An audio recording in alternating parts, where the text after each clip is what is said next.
Consistency is not the key, but consistency plus strategy and knowledge is the key.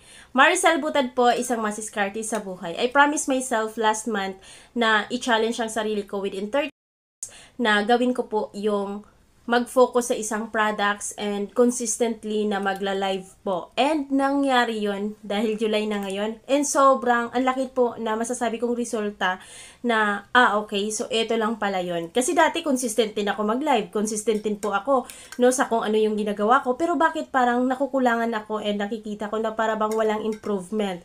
Pero dahil sa sistemang ginawa natin, sobrang nakatulong. Yes, nag-focus ako sa isang product, sa perfume na to within 30 days, nakita ko po na kahit hindi ako nag-hard selling, hindi po ako mimilit na bumili sila sa aking ginagawang produkto. Alam niyo ba kung ano yung sekreto? Nag-give ng value tayo sa mga audience natin, nakipag-interact tayo, nakipagkilala tayo sa kanila, and boom!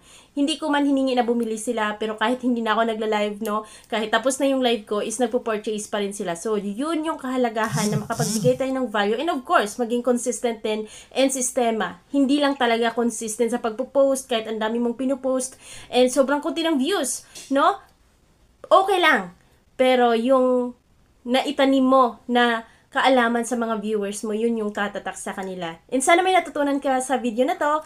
Always remember that success is start when you decide to begin. Bye-bye!